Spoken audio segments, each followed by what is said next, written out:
Good afternoon. Just going to wait a couple more minutes and then we'll get started.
Good afternoon and a warm welcome to our Building Business Resilience for the Future of Working webinar. There are 4 speakers today, followed by a Q&A panel session. So please feel free to post a question as we move through each presentation, and we'll select a few at the end to debate. I have the numero uno position, and we'll kick off with a light-hearted look at how we have changed the way that we work. Companies and employers worldwide have been forced to reevaluate all that they know about the working day when governments began to require all non-essential workers to stay at home and companies mandated remote work. Everyone had to shift their priorities. Businesses' initial concerns were focused around the safety of their employees, colleagues, customers, and family members, and then they worked hard to minimize disruptions to supply chains to preserve business continuity. Operating a business during these unprecedented times has not been easy, and apart from the crash in 2008, we need to go all the way back to 1945 when so much disruption was seen on a global scale. COVID-19 has destroyed lots of companies, left millions of people unemployed, and changed the way we interact with the outside world for the foreseeable future. This pandemic has forced millions of people and businesses around the world to rethink their daily lives, from office work, schooling, to entertainment. And in response to travel bans, school closures, and recommendations to not gather in large groups and to keep our distance from fellow humans to limit the spread of the coronavirus, many people and businesses turn to digital tools to keep some sense of normality. It's true to say that it's been a necessity to digitally transform our places of work as well as how we are educated to be able to operate effectively and productively. Those companies that are able to use technology well to keep the business running, along with rethinking their business model for the future by fast tracking digital transformation, will be the ones that are miles ahead of their competition. Even companies that were resistant to the concept of a distributed workforce and scared of managing remote workers have been forced to allow working from home, so work can still be done and has been done, whilst at the same time taking precautions to halt the spread of the coronavirus. Now let's compare some remote working stats from 2019 pre-pandemic. These are UK statistics from 2019, and we see that only 30% of employees ever worked from home during the whole of 2019. This is according to the latest research by the Office of National Statistics, and only 5% mainly worked from home. Even in the most popular home working sector, which is ours, information technology, we see only 14% mainly working from home and 53% having ever worked from home. That's at least once during the year. The ability to work from home is a significant benefit that many employees value. Many companies, however, have lacked the technology infrastructure to offer those capabilities without some sacrifices. But one unexpected outcome of COVID-19 is that companies realize the benefits of fast-tracking digital transformation. For nearly a decade, Digital transformation has been the core driver of organizational change. The transition from legacy IT to cloud computing, the expansion of retail and banking into the mobile space, the rise of machine learning, artificial intelligence, and smart automation were at the heart of a generational forward evolutionary leap.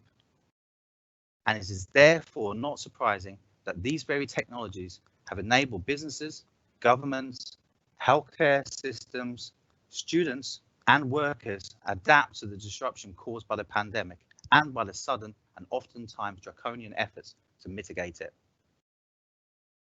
Due to the pandemic, businesses have fast-tracked their digital transformation plans from years down to days. Who would have believed that could be possible?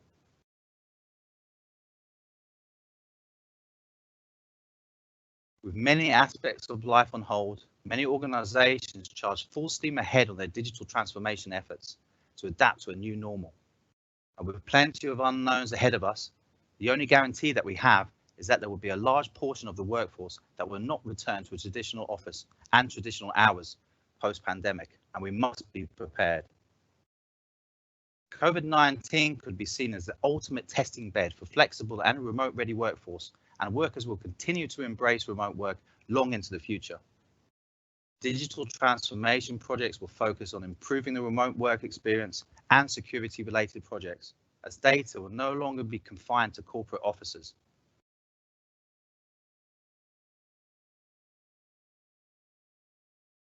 The norm for most people in work pre-pandemic was to have a job with a fixed location and a fixed set of hours, commuting hours each day to enter the workplace, and then the same again to return home. The pandemic has changed this. No longer are there long commutes to work, car parking charges, and paid lunches to consider. Employees are now able to spend more time with their loved ones, reduce their outgoings, and be overall happier on many levels. Oh, and did I say more productive? Much more productive in some cases. We do need to consider, however, that there is a big difference between activity and productivity. We really do want to keep this in mind. And when it comes to the technology, we have quickly adapted to new practices. Before we were having boardroom meetings, now we are using Teams. Microsoft Teams has been a godsend to many businesses, providing a flexible and secure communication platform that is integrated and accessible to all staff, providing the real-time communication that you need for collaboration. Before, when we had classroom learning, we now have online learning. Schools and universities turn to online learning, and some organizations close campuses to contain the spread of the virus. Businesses have adapted to provide online staff learning resources. Once while we were attending conferences, now we're attending virtual events such as this one. Along with many in-person conferences being cancelled worldwide in response to the COVID-19 outbreak, many switched to longer virtual events. In some cases, these have lasted a week or even more. So regardless of what type of work that you do, or type of projects that you have been working on, these last few months has changed the way that we work, and perhaps some changes will stay indefinitely. I would now like to hand over to Mr. Stafford Slater, Head of Networks and Security at C5 Alliance. Stafford will talk about the cyber risks of a post-pandemic workplace.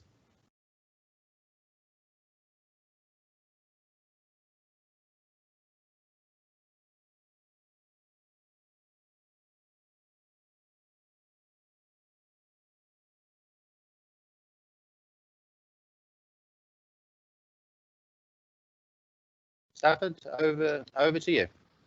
Good afternoon. Thank you, James. Today I'm going to talk to you about cyber risks of a post-pandemic workplace and ways to mitigate them.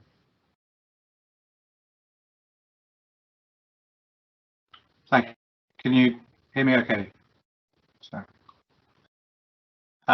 Today I'm going to talk to you about some of the cyber risks of a post-pandemic workplace and ways to mitigate them.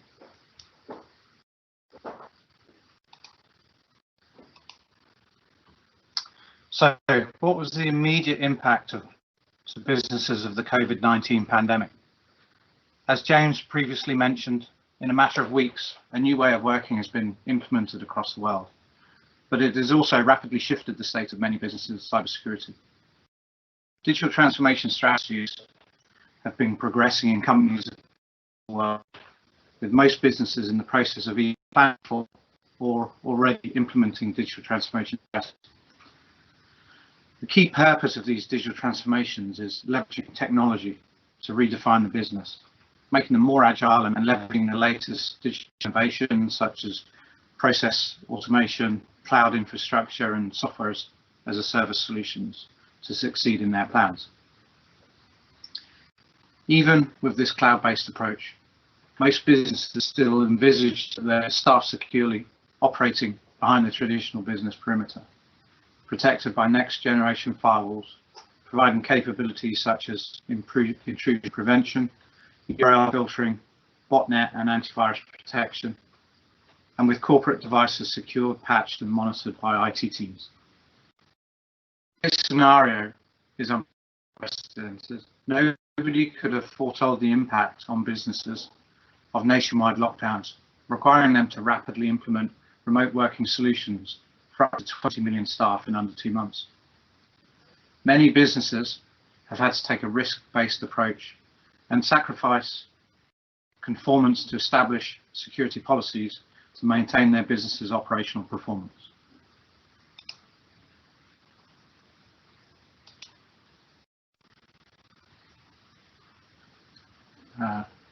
So the resulting pace of change. Over the last months has presented businesses with many threats and challenges.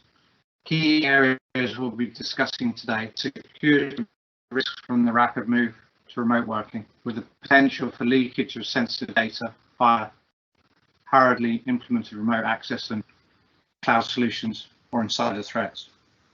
The challenge of maintaining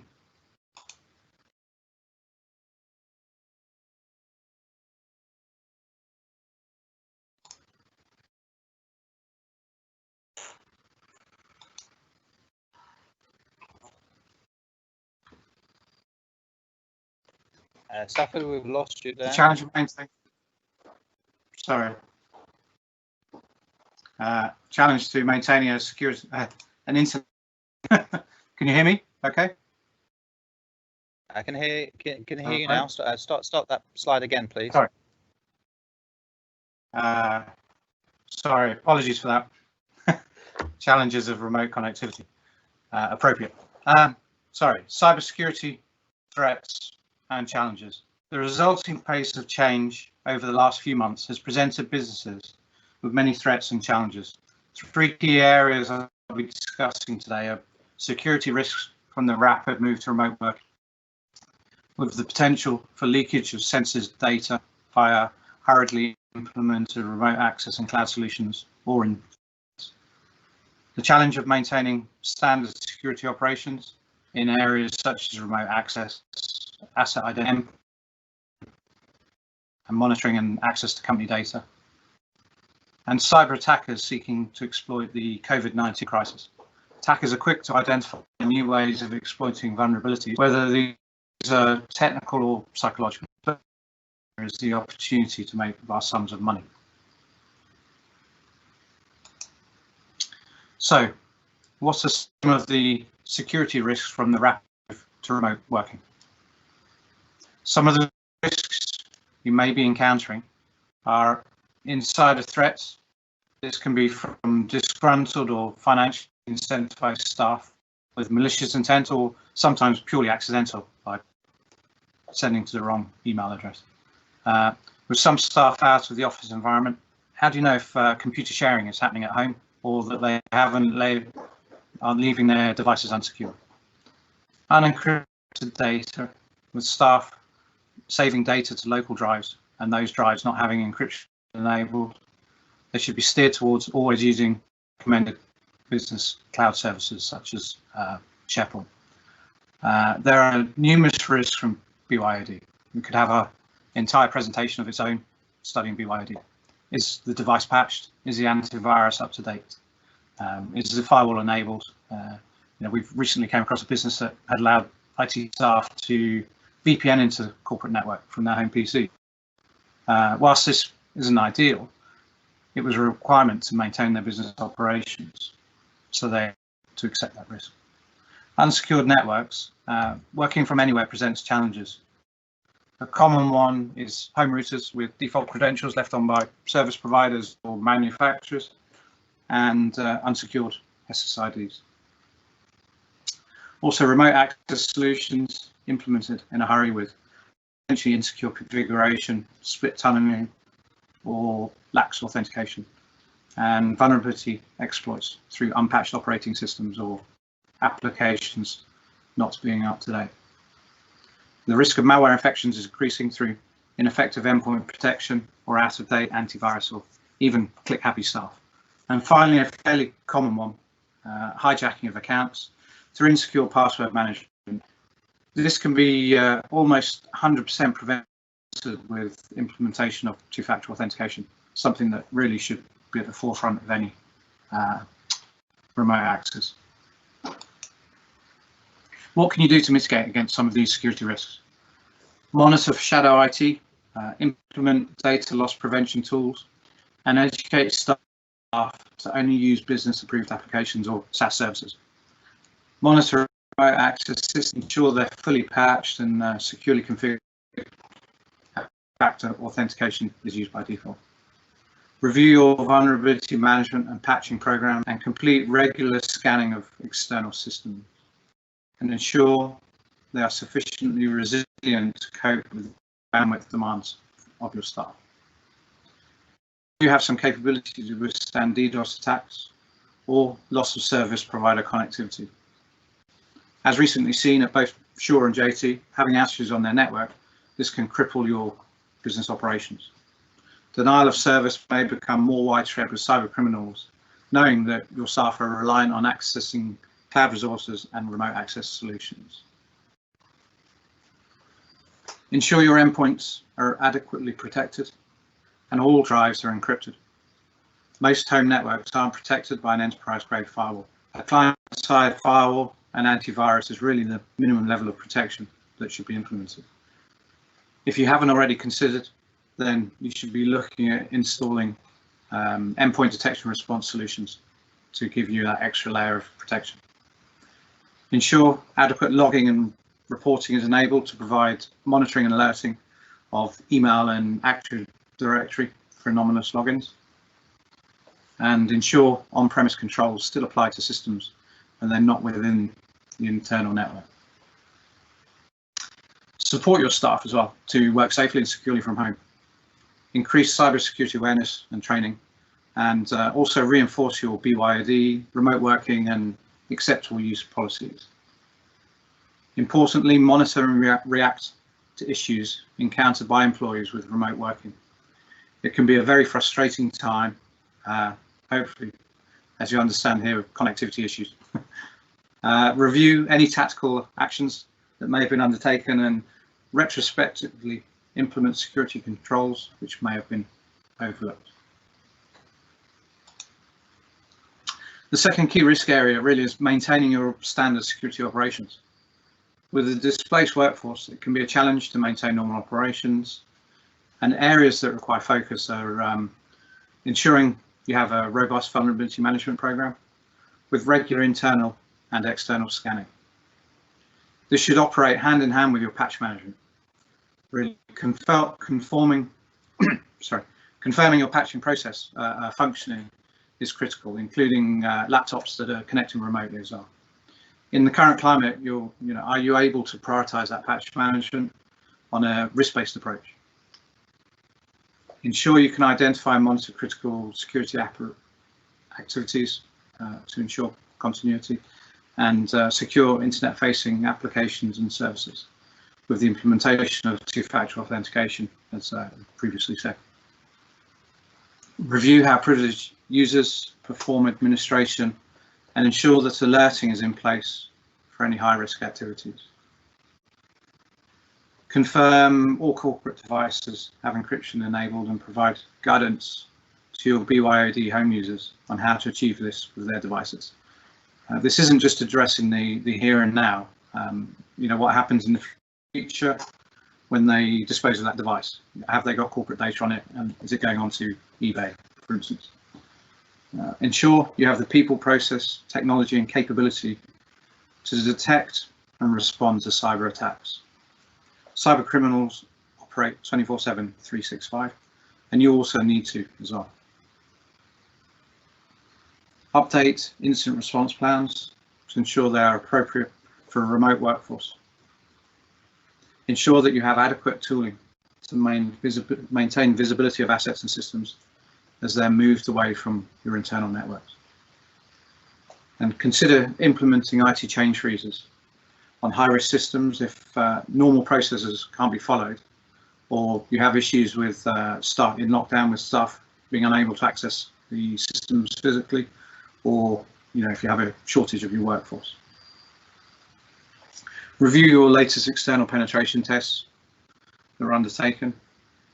Have there been any changes made since it was undertaken, and if so, instigate a new penetration test.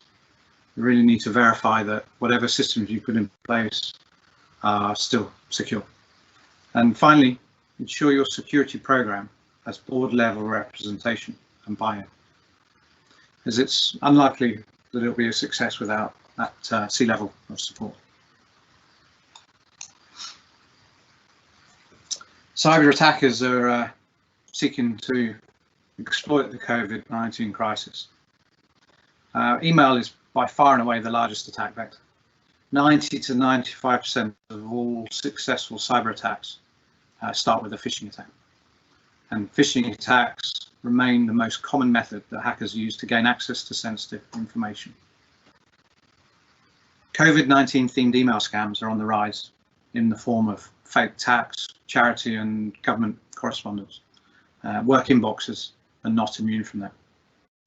Many of these phishing attacks will attempt to get the user to click on a malicious URL, such as with the recent Johns Hopkins COVID-19 map, which is embedded with malware, and they'll convince you to potentially open an attachment or install applications.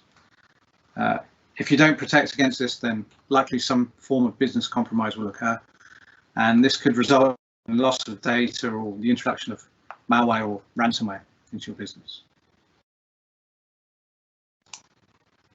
So what does a common cyber attack look like? A hacker starts off by targeting one of your users, and in this instance a phishing mail is sent to that user. Once the user clicks on an email from a hacker, they can potentially gain access to corporate networks or cloud services, effectively gaining a foothold within your business.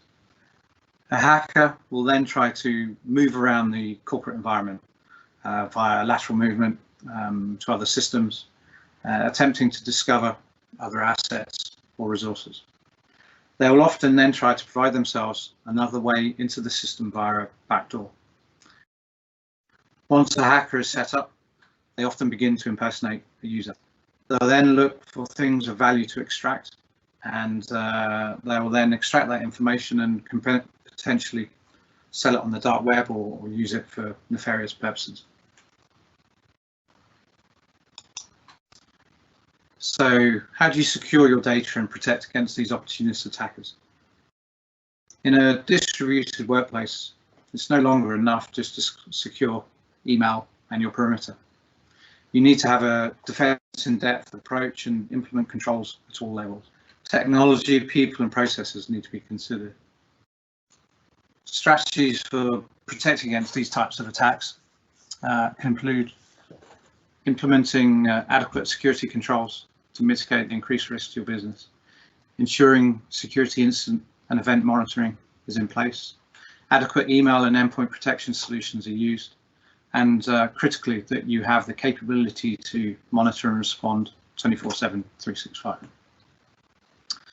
Ensure you have an up-to-date cybersecurity awareness training program, and also target staff with additional awareness training and internal business communications when specific emerging threats arise.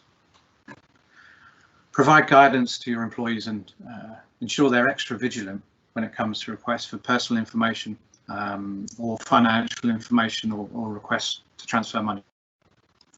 There have been a number of instances lately where local businesses have been exposed to this and suffered significant losses in the hundreds of thousands of pounds.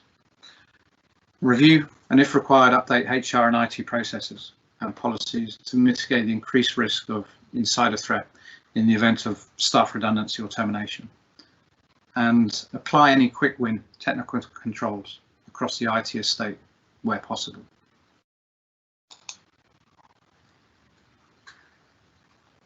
So, adapting to this new normal. Regulators are acutely aware of the security risks posed to businesses by the increasing attack surface and the complexity of the threat landscape.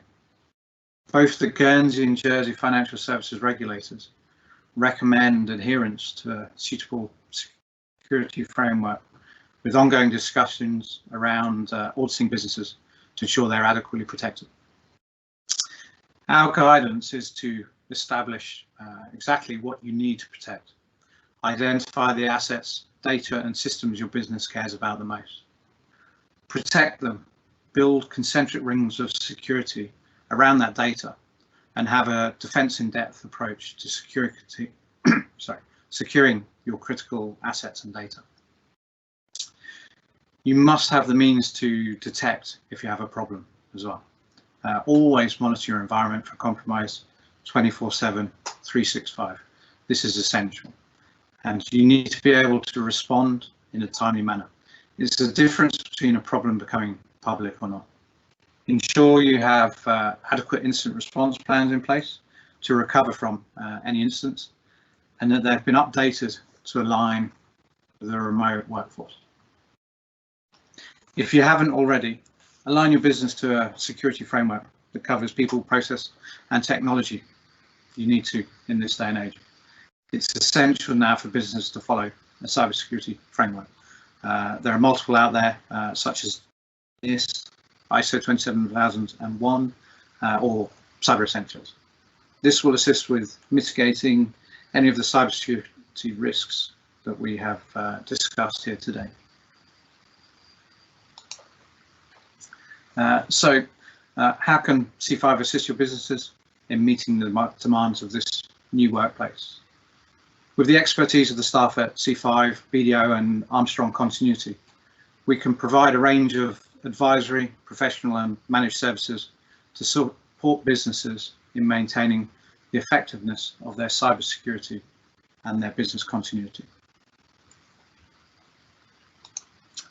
And thank you for that. And I'll hand over now to Chris Oliver, who is the CEO of Armstrong Continuity, for his discussion on developing resilience. Thanks. Stafford, thank you for that, and James, thank you very much for your contribution earlier on, and interesting things that we've got to observe. Thanks very much for asking us to come along today and discuss a little bit about developing resilience. And as I'm not at the steering wheel and in control of shifting the gears, I'm going to ask Courtney if she'll change the slides for us as we go along. So if you don't mind putting that first one up, that's very good. Really what I wanted to do was to look at the pathway of where we're going. So everybody is asking at the moment, what does the new norm look like? And whilst it might be obvious where we've come from, it's actually very instructional about what's happened to us, which will help us make decisions about what's going on in the future. And therefore, the types of technology that we're developing and the assets that we're needing to put these in place in a very uncertain time when there's lots of decisions that face us that we're not quite sure what to do as the right or the wrong one. This is a dashboard that I delivered and developed a little while ago as a management tool for a few group boards, which was basically to outline the incident timeline that's on here. So what was special about COVID? Well, one or two things. It's what we call in our industry a long burn. We could see it coming from a long way off, and not dissimilar to a hurricane or a tropical storm. And it comes, it delivers, and then it goes off afterwards, and there is a comet's tail that's behind it. But some of the interesting perspectives, you'll see that on the left-hand side of the slide there. This is about a week old, 10 days old, and you'll see then the perception of how the Channel Islands and the UK, there were other parts of the Caribbean and Asia in this. I've just taken this chunk out to deliver. You'll see, as with this long burn, what we did see was we saw November, December and January, really the iteration that came out that led us to that first stage in the incident timeline, which was categorizing countries as A's and B's. We also saw that our colleagues out in Asia, in Hong Kong, in Singapore, those offshore centres that match us where we work today, and we've got lots of presence in, they were very slick at doing this. Not because they were any cleverer than we are, it's because they've had all of this before. So they've had SARS and swine flu. MAS, who's the regulator in Singapore, within 48 hours had released an instructional paper for regulated entities on what precautions they should take within the first infections of a handful of half a dozen people that had come in from China.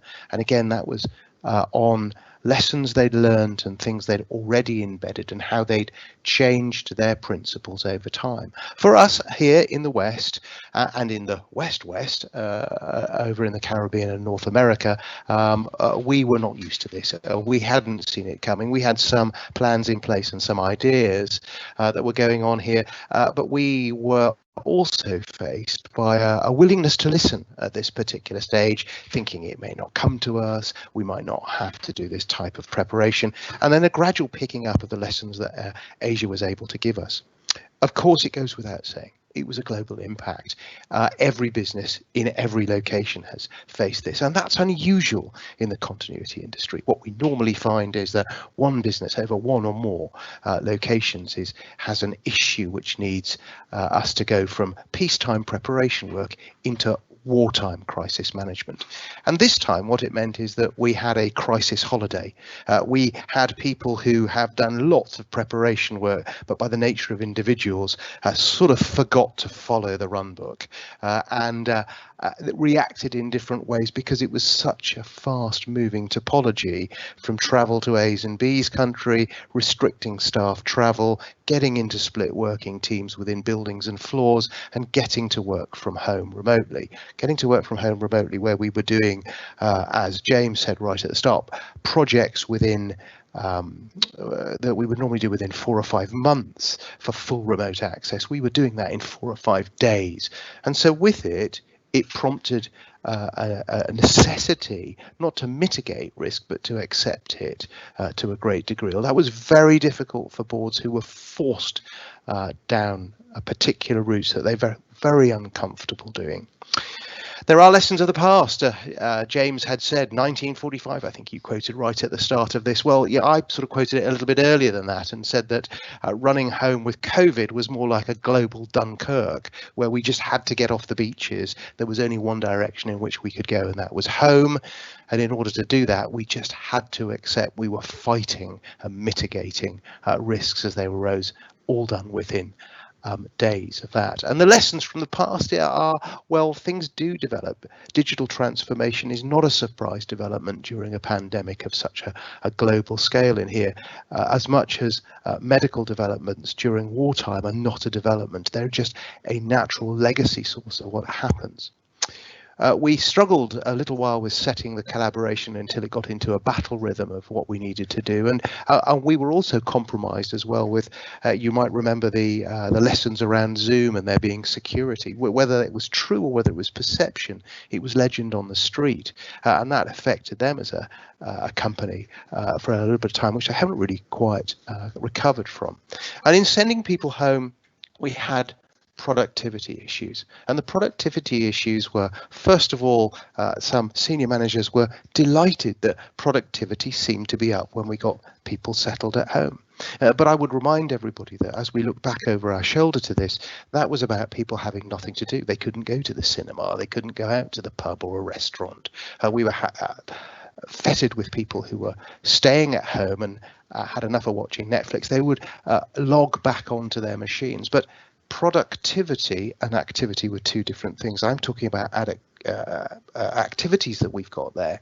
We've since learned, with people starting to go back into the end of this third stage in the incident timeline, that actually were discovering productivity was around the things they needed to do now operationally, and some of those longer things are still outstanding. And that pointed to how management was struggling to work more so than the staff were in this unusual environment. We were inward focused on some of our customer needs, meeting the demands that there were rather than thinking ahead, and that's typical noise in crisis management. But we also had governments who were unsure of where they were going because nobody had the dynamics of what was going to happen with COVID, and the regulators, for those of us in regulated industries, were struggling in exactly the same pressure. This was all typical traction control issues that we've got. So to find the new battle rhythm, well, we were trying to rethink eventually on our customer experience and how that matches up to the remote management ability of having people from home and what those priority actions that were. And at the same time, we were observing the failures that went on. It wasn't just COVID. We forget that COVID is just one incident in a continuity arrangement. But whilst that's happened, I'd remind us, yes, I put Zoom up there, but JT have had two issues with broadband, which has affected remote workers in as many weeks. Sure on the 14th of May had one. Virgin in the UK at the end of May, beginning of June, had an outage. We had people less than 48 hours ago who were planning for worst case scenario till 2-3 o'clock in the morning. If broadband connectivity didn't come on, they would bring people back into the office under restrictive working and deploy them into the recovery sites and social distancing just in case it did come on. All of that has been our pathway that's taken us towards business as usual. And I'm just going to ask Courtney if she'll take us to the next slide, because part of business as usual has been, how do we find those people, our staff, are working? How do we make sure that they're as productive as they possibly can be, but they're as happy as they possibly can be? I'll take you to business as usual in just a minute. Ireland Global Research, less than a week or so ago, did a really nice piece of research, bottom right hand side, showing that more and more people are comfortable. 22nd of June it said on there, which is about 3 or 4 weeks ago, which they haven't updated it for, but I can tell you it's getting better and better. People are feeling more comfortable. We've seen business in some sectors increase by around 22%. This is just Channel Islands, Jersey, Guernsey and the Isle of Man. And we're seeing a greater rise in the agreement of the public towards approaches in the islands about getting back to work. So we're beginning to set those changes. But what we are discovering in the digital transformation that's happened very quickly is when needing to still continue to address some of our traditional, let me put it this way, our older clients who prefer to pick up the phone and speak to somebody, along with some of the new blends that are coming here as well. Having that ability to run home and be able to operate from home hasn't changed that. It's only changed our management way of thinking of aligning human expectation, adaptation to that. And our strategies have produced the tactics that work doesn't know yet where it lives. Does it live in the office or does it live at home? Is it a mixture of both? What are the percentages? In truth, we're experimenting with those at the moment, and many places are working around experimental 2 to 3 days worth of working from home and see how that suits. Is that the style of the office or is that the style of our management? What's key though and fundamental underlying all of that is in actual fact the analysis of our key products and services that we're offering. So the analysis of the key project that goes on that says, what is it we're trying to deliver? What's making us succeed? Where do we take advantage of all of that? And I'll talk a little bit about that in a few moments' time. So we're setting timetables for priorities and resources that we already have, which are linked to various factors that we've already got in there: people, contracts, products, processes, even leases, which become tactical at the end of that. What we are doing after all of that is, well, while we've invested in these teams that partly work from home, some are working in the office, some have got split working in them. And remember, there are still those people who are still in the office who were there during the major days of COVID because we couldn't take those processes home. What we are doing is we're ensuring most businesses are ensuring they have the run back to stage one right at the very beginning, which is about having technology at home should we open those international borders and find ourselves infected and we have to go back very quickly. But it's also making businesses very adroit at being able to move quickly back into the work from home model.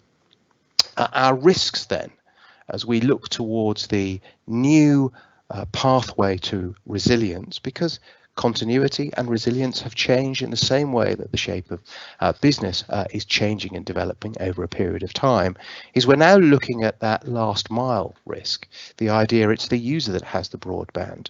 They have bring their own devices, you heard Stafford say earlier on. The issues that they bring to the table potentially on board into insider technology issues. And as well as business as usual and the continuity changing, we're looking at timelines, scenarios, strategy and resources, all about that key analysis project, which is the third point down here as well. So as I said, businesses are experimenting. They're trailing and trialing with process changes. They're looking at how that affects their outsource models. Many of us have got third parties in other countries that are running key basic processes where we are no longer able, because of volumes, to onboard them back into the mothership, because we've gone that shift too far. How that gets affected by complex technology changes when what's being asked for is simple change and simple adaptation in there. So we're moving then some of those complex office-based processes as well that stayed in-house. We're trying to transform them into being able to be done remotely or somewhere else. It is what we call trying on that shirt, and that's what most businesses are doing right now at the moment, trying on that shirt of where they should operate from and addressing the risks and the analysis. Let's just go to the next slide if we can, please. So what's next? Well, a couple of comments on that. We heard it a little bit earlier on. We have got management who are trying to prevent themselves going back into the old habits of where they've been in the past, which is an easy road to slip down. But the human aspect of this, the HR department, that becomes much more important about the social engagement with the individual that's out there, is also looking at the opportunities and helping management look at the opportunities. We're looking at a wider access to flexible working. If people are working from home, we're giving them this social contract now. That social contract means we've got people who are working mums, for the sake of example, who are now experienced workforce that have never traditionally been in structured businesses before, are being looked at in a completely different way to be able to take over processes, add to the strengths of businesses, increase the workforce and the experience. And also, we now, for the very first time, are beginning to accept, if remote working is part of the new environment, that the person who's gone to live, who's a cracking accountant and who's gone to live for some bizarre personal reason in North Wales is now someone that we would consider didn't need to come to Jersey or to Guernsey as a permanent move, but could come once in a while and we could engage, and we're extending our ability to be able to engage people accordingly.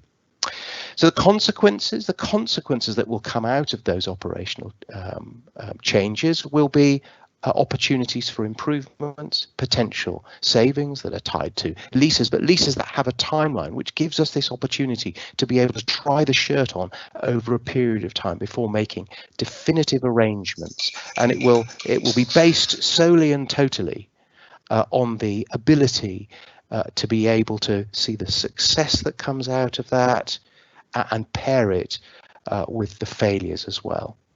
But it also looks, at the same time, it gives us the opportunity to reduce these risks or change the risk profile of what we're looking at in terms of remote working, how it works, whose equipment is it, where is it, and what the connectivity and the productivity would be. How do we have our managers manage the managers? It's all based down to an analysis of understanding what our business is, and therefore what's the best thing to induct into our business to achieve those overall objectives and take advantage of what we've got. Let's go to that very last slide, please, Courtney, that I've got at the end here, and see, therefore, what are we looking at as a firmer strategic landing? The evaluation of products and services, the social contract with those people who are within our business, and what's more flexible from them, even at a last mile further away. Automation, we've talked about, outsourcing, offshoring, simplification of complex legacy technology that we heard James talk about earlier on, and using our risk appetite to close down that gap management that's in there as well. I referred to a global Dunkirk to match James's comments right at the beginning of this, and it's actually we're looking to have a planned strategic landing moving forward that we're able to give some detail to, and we're able to then deploy. Eisenhower said in 1944, planning is everything, the plan is nothing. At the moment, using analytical tools, balancing that against the experience of what's happened during this one single incident, allows us to be flexible to change and produces that dynamics for safe innovation that will change the digital transformation for simplification for the better, with due risk, due process, that then lands us on the beach for that firmer strategic landing.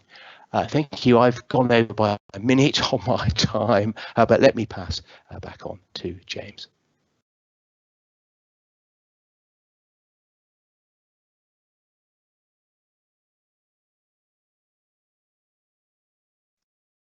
Always helps if you take yourself off mute before you start. Thanks, Chris, very much there. Some great insightful stuff. Thank you.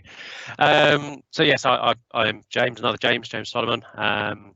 I'm the Partner Alliance Manager here at C5. Ultimately, I'm responsible for our day-to-day dealings with and aligning our strategy with Microsoft. So, you know, I'm going to talk briefly about some of the success we've seen during this time and kind of how technology has assisted not only in ensuring we're able to continue working remotely, but how it is bringing people together and potentially changing the way we will continue to work post-pandemic. And, you know, we're already hearing of companies that will continue to offer this remote work option, you know, once we have the ability to fully return to work. And, you know, if I'm honest, this comes at no real surprise. You know, employers have been asking for this more flexible remote working options for a while now. It's funny enough, I think it was only last night, you know, I saw a study online, I think it was from RTE, so it was based on the Irish population, but the statistics were interesting all the same, and you know that they were stipulating that 15% of employees want to go back to work in the office how it was pre-pandemic, and then with a whopping 80% that wanted the option to work from home for at least part of the week. I'm pretty sure working from home on a Monday morning may become very popular as we move forward. So.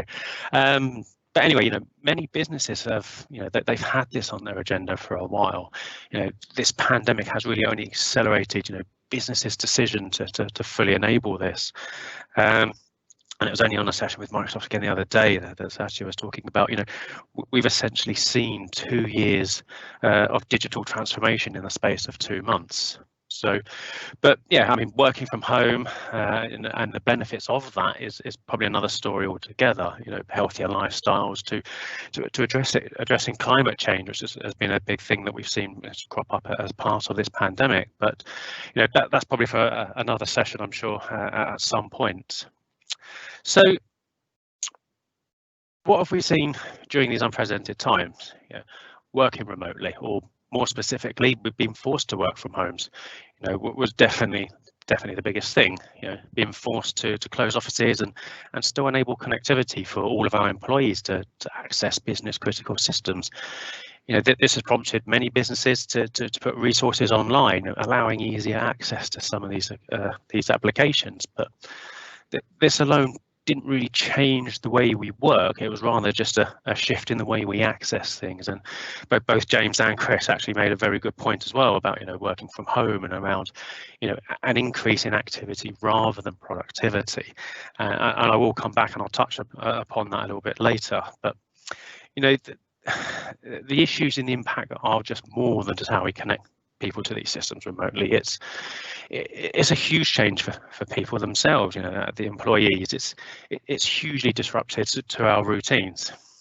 And again, James mentioned in his slide earlier, working from home is nothing new per se. It's, but for the majority of it, it was, it brought with it a lot of challenges. Not having actually dedicated space to work from home, managing your time is challenging. Again, when you're working from home, juggling personal and your professional lives, and for those with children, meant that we not only had to work from home, but we also had to juggle that family life, homeschooling. Definitely made the right career choice in not becoming a primary school teacher, I can tell you that. So, and then after the day's done, it's switching off at the end of the day, whenever that may be now.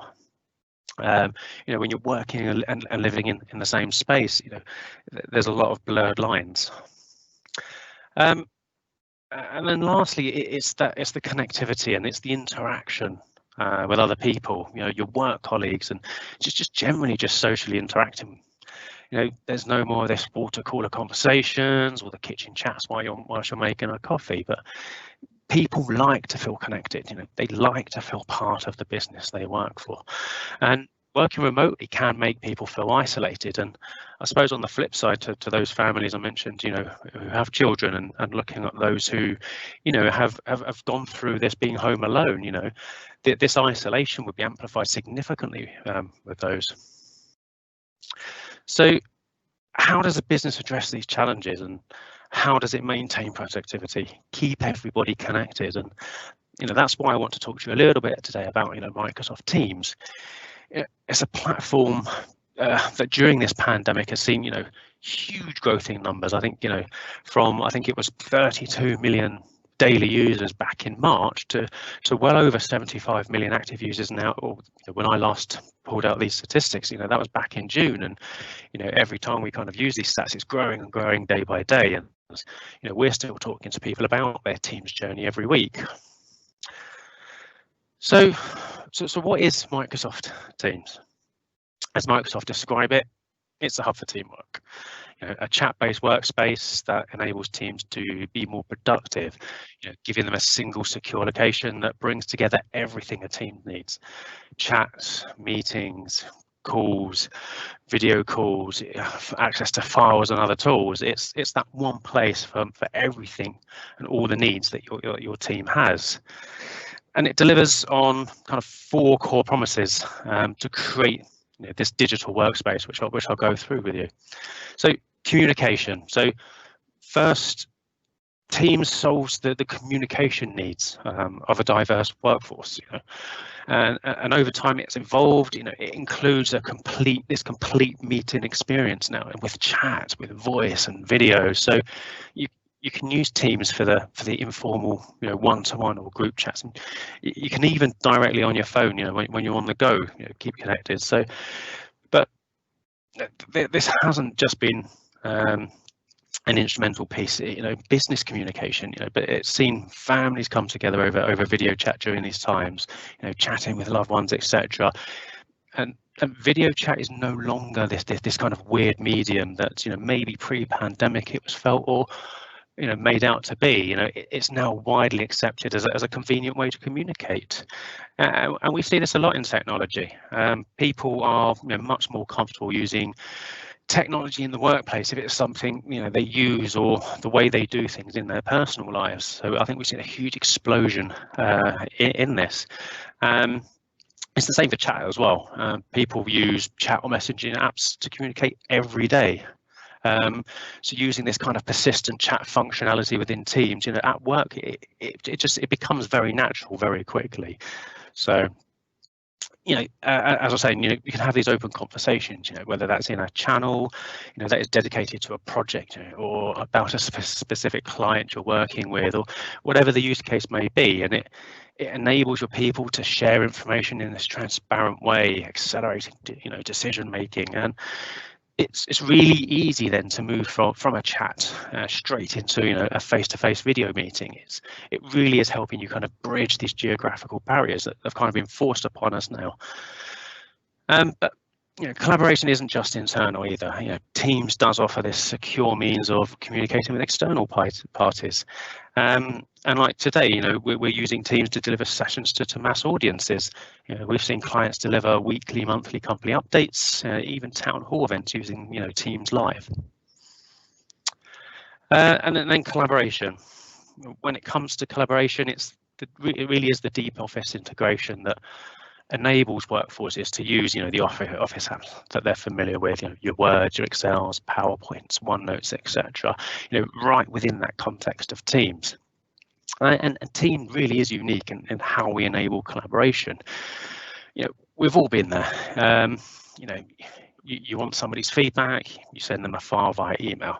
They store it locally with comments, they send it back again, and you store it again. It's this vicious cycle that results in version 2s, version 3, version 4 of a document, and you're having to jump between emails and other apps to get work done, and it really isn't an efficient way of working. And if you're not working on the latest version of the document, then well, sometimes you have to go back and kind of redo things all over again. It's just not ideal. So Teams brings all the these Office 365 services together so that you can easily share and you can co-author files in real time. So there's no need for this email attachments anymore. All the files you're working on are again accessible in the team or team channel that you're working directly in. I mean, if you're not already familiar with some of these features of Office 365, then happy for people to get in touch post event, and we can go through deeper sessions on the wider Office 365 capabilities. And then there's working with confidence. So Stafford has discussed how securing a remote workforce opens new challenges. It requires this new way of thinking on how we approach security, and Microsoft Teams provides industry-leading security and compliance capabilities and a rich management capabilities to support that as well. You can manage and monitor all the features in one centralized portal, and we've had some really good feedback from clients where we've already implemented this. So you get data encryption at rest and in transit, multi-factor authentication for enhanced identity protection, and as I mentioned, it's not just an internal tool. You can collaborate externally, so there's the secure guest access as well. But whilst security and compliance are critical, Teams does provide a fully inclusive experience as well. It includes support for those who use screen readers. It has high contrast features and keyboard only navigation as well. So it's enabled to enable the potential of everyone to use. I'm a big advocate of diversity and inclusion, and everything that Microsoft do and everything that we do, diversity and inclusion is kind of addressed every time. So for me, it's a really, really important part. And then last but not least, it's the customization of Teams. Every team is unique and needs a shared space to work together. One they can reshape, call their own, whether inside or outside the organisation. And no two teams work alike. Sales team may use chat to share updates on leads, review their pipeline using Power BI in a team channel, while customer services departments might rely on quick calls to resolve customer request tickets. Your tools need to account for your team's unique needs, with hubs that are customizable. Teams should be able to pull those preferred tools into their hub and have multiple conversations and work threads, as well as pin those important files for easy, quick reference. And then you've got intelligent communications, you've got automation. I know both James and Chris again have mentioned a bit about that. Notification settings and chatbots, these all provide additional support to ensure everybody has what they need. And with Teams, you can integrate apps from Microsoft and also third-party services as well, such as your critical line of business applications.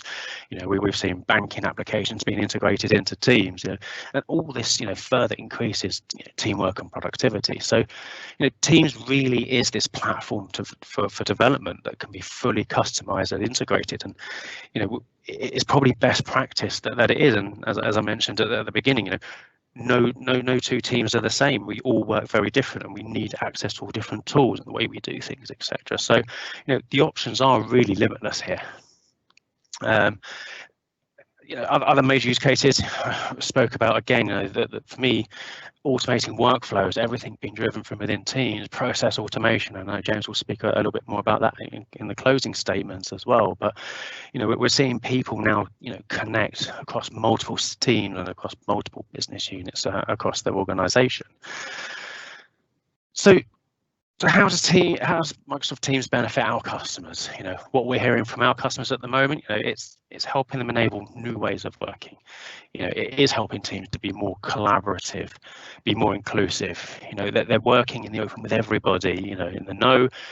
They're democratizing information and decision making. It really is allowing everybody to become part of the organization that they work for, and it is allowing teams to mobilize. Okay, we've been forced into this scenario today with the COVID-19, but I think this, when we come out of this post-pandemic, we've already mentioned more and more people are going to want to work remotely. So this really is allowing us to be mobile, working from anywhere. And I think I mentioned earlier, it is helping to accelerate this decision making. Information is being shared in the moment and with context. It's enabling these people to make quick and informed decisions. And then kind of using Teams and SharePoint Online, it's allowing you to kind of compare results in real time. And Teams is a driver of digital transformation. It is helping our customers to modernize business processes. It is kind of aligning them with how people work in the modern workplace. So for me, if you're not using Teams already, I think it certainly should be something you should be looking at. And I do want to pick up on that point again that both James and Chris mentioned again about increasing activity rather than productivity. Yes, Teams is a tool that enables better productivity, but don't be fooled that just by giving your teams access, it will not automatically drive and increase productivity. Adoption of the new technology is critical. Ensuring your users know how they can continue to perform their day-to-day tasks is essential, but also how they can then do things better. And I can't stress enough how important this is. And the adoption process will start to drive the required customizations and the integrations that team offers, and getting users to adapt Teams to meet their needs. That's where the productivity gains will be realized. So in finishing, C5 Alliance can assist in the deployment, the adoption and the development of Teams for your business. So whether you're still to adopt Office 365 and Teams, or already have Office 365 but yet to roll out Teams, or you have rolled out Teams and you're starting to reap the rewards of these benefits, we can insist ensuring that your business can take advantage of everything the platform has to offer. That integration, the customization is key here. So okay, I'm conscious of time now, so I'd like to obviously thank you all. And with that, I'll hand you back over to James Baker, who will finish with the future of work and some final thoughts. Thank you, everyone.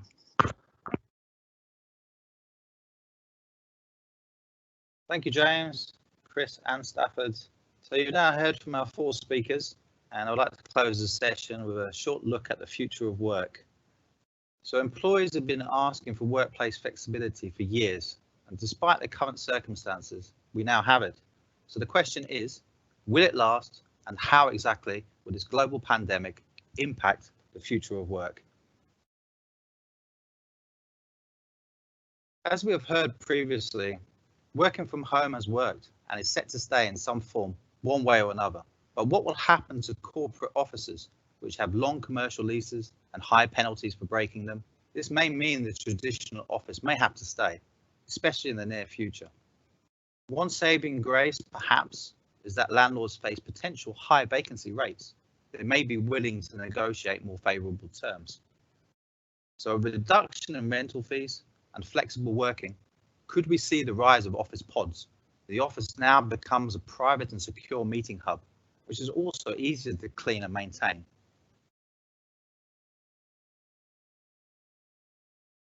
What about the health of employees? Not all employees have found it easy to work from home. The raft of digital communications, combined with the social and physical isolation imposed by the pandemic, has actually sparked the need for more human interactions. And don't forget, webinar fatigue is real.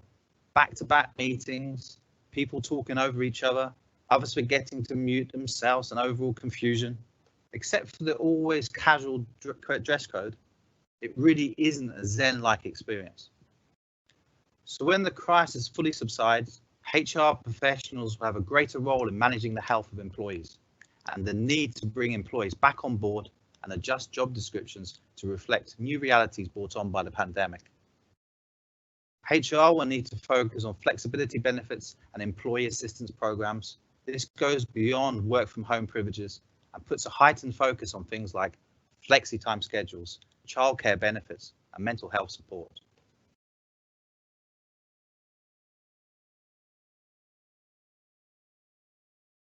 The shift towards remote work has provided an opportunity to rethink operations and look at automating tasks.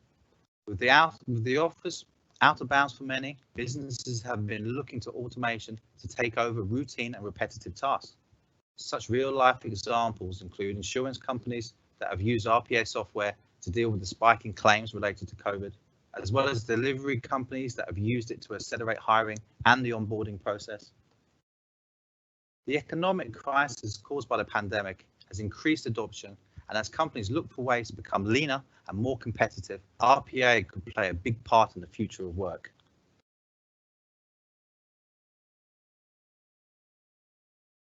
Before closing this session, let's take a look at some stats from a couple of UK polls.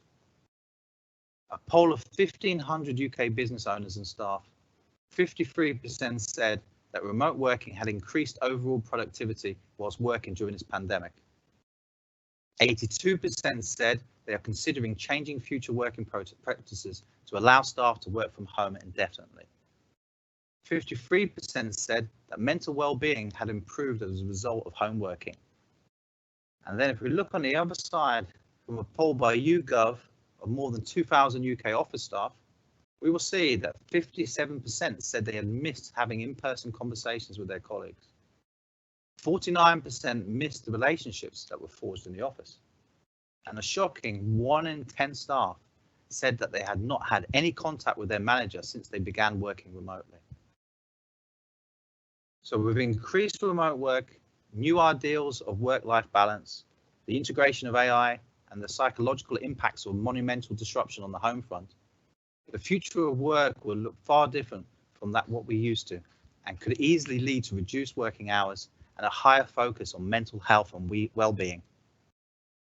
Could this be the future of work?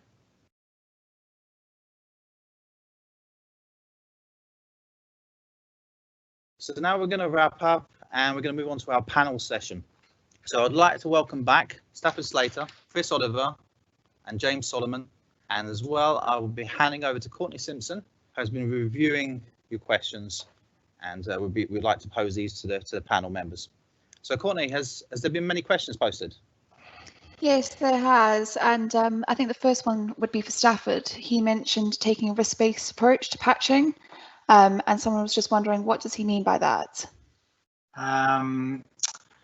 So I suppose with the risk-based approach, traditionally businesses, they have a patch management program, and it might just operate monthly. So they have a monthly patch window, and they just try to apply everything. In this day and age, it's we're in difficult times. Patching's time-consuming. Maintaining that kind of BAU operation. So if you have a risk-based approach, you would potentially integrate some form of vulnerability management into your patch program, where you can interpret vulnerabilities and your patches based not just on like their CVE score, but on the criticality of what what vulnerabilities are actively being exploited. So, for instance, if you had a system that needed a patch, and that had a CVE score of 9, hopefully you understand CVE scores. It's the criticality of the vulnerability. You may have a 9, and nobody has kind of worked out or actively exploiting that vulnerability. But then you might have some system with a lower scoring, say a 6 or something, but that's being actively exploiting. So it's actually more critical that you patch that lower risk device quicker or sooner than that high risk. Hopefully that makes sense. That's great. Thank you, Stafford. Another question was, what do the regulators expect for the future of working? Is that who's from a security perspective? Is that or generalist?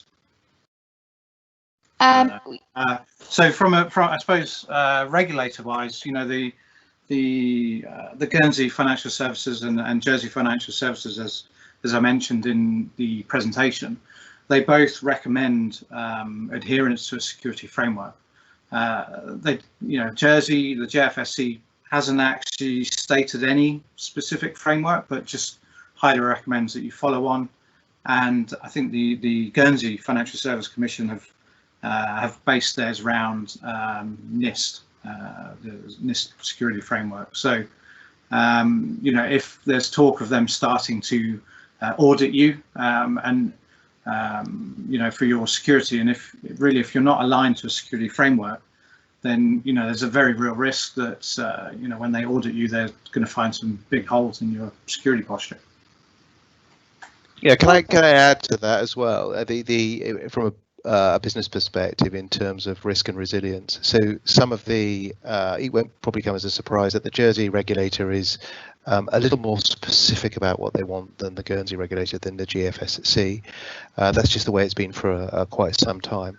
There's a specific interest on cyber resilience and the ability to test cyber resilience, as well as whatever your developments are from working from home, or from changing the working environment, its potential client impact, and having tested that potential client impact at the end of that.